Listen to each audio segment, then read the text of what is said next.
Yo, what's up viewers of YouTube? My name is Tyler of Chico Crypto and welcome to another episode of Crypto and a Cold One. Today's guest I've featured before is Blue Star's Wheat Beer from North Coast Brewing Company.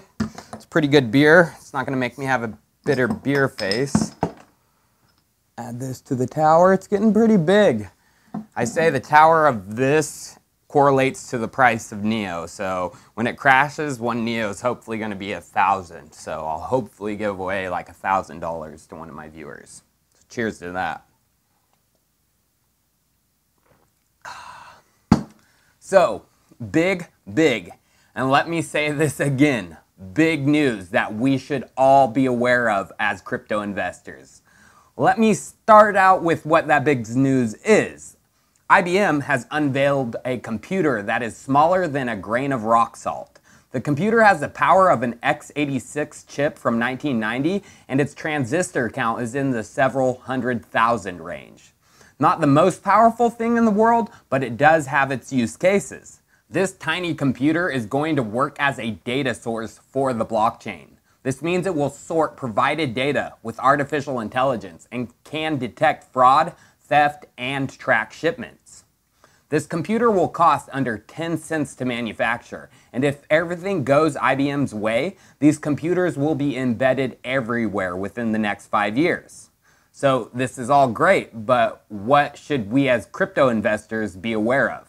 Well, on January 16th of this year, IBM and Danish transport and logistics company Maersk announced they are teaming up to create a blockchain-based shipping and supply chain company.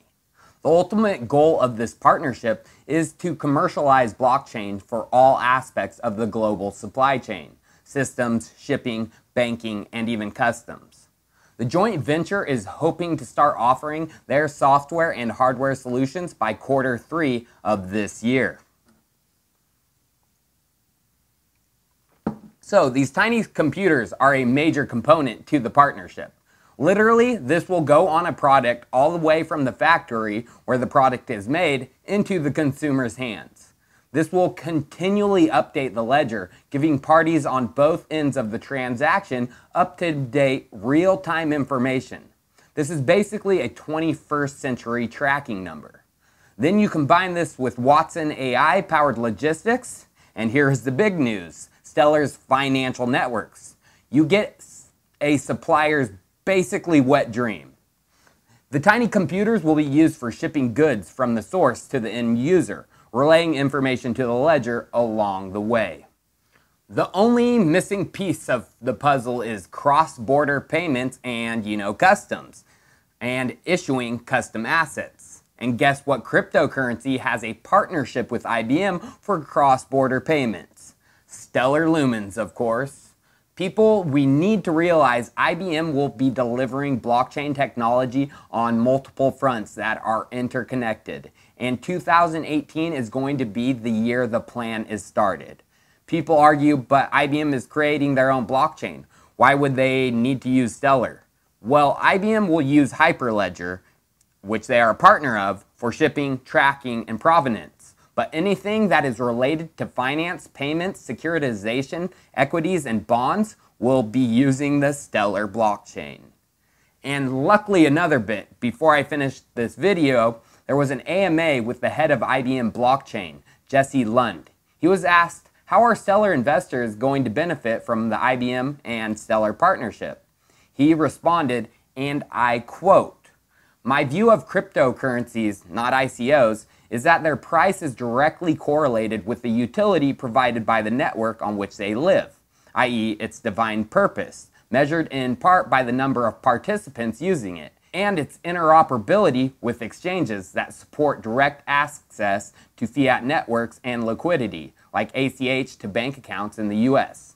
My advice to you, patience and faith." So a recommendation from me, get some fucking Stellar Lumens as soon as possible. I bought my first stack a while back, but this news has prompted me to consolidate some of my coins and increase my Stellar stack even further. And if you're invested in the traditional stock market, I would allocate a huge position into IBM. They are not fucking around with the blockchain, and I see them as a leader in enterprise solutions for the Western world using blockchain technology. Just taking a look at the stock price after their announcement of a partnership with Maersk, we can see it rose substantially. And this is just the news. Just wait what happens to the stock price once it's implemented and providing real solutions for enterprises across the globe. Next thing I'd like to talk about is people saying crypto is in a bubble. Crypto is not in a bubble right now. Yes, there are aspects of crypto that relate to a bubble, like utter shitcoins that are worth hundreds of millions of dollars.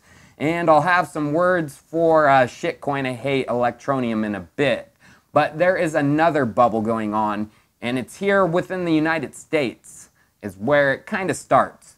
$21 trillion, 63 times bigger than all of crypto's market cap, has gone missing from government spending, with no transparency or clarity on how or where the money was spent. You know what is funny? According to the Housing and Urban Development official in New York, it would take only $20 billion for the government to effectively eliminate homelessness in the United States. And you know what is even worse? The government just passed a massive $1.3 trillion spending bill, which I can guarantee you is going to be spent on utter bullshit with no transparency or clarity again. This is the real bubble, and it's not only isolated to the United States. The whole world is in an economic bubble, which is due for a pop soon. And thank God cryptocurrency is here to save our value for when this does pop. Now, moving on to a coin I hate with a passion and think it's utter and complete bullshit taking advantage of the space. I'm talking about you, Electroneum. Here is the reason if you're invested in this crypto to get out while you still can. The CEO of Electroneum threatened a coder who saved the project from collapsing when it had errors in the code because Electroneum copied a very early code of Monero that had vulnerabilities and issues. Literally, Electroneum had no developers to work on their code, so they made a cry for help to their community. In comes user KnifeOfPie2 on Reddit, who saved their asses and fixed the glaring issues in the code. Well, user KnifeOfPie2 was offered about $400 for his work of saving their asses. And of course the guy was like, fuck nah, this is chump change.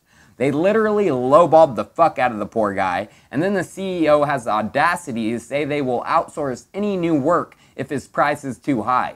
Here are the Telegram messages sent from the Electroneum CEO, Richard Els. The first one is for the reward fixing the code.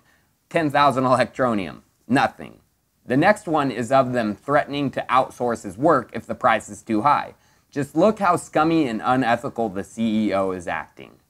I am saying this now.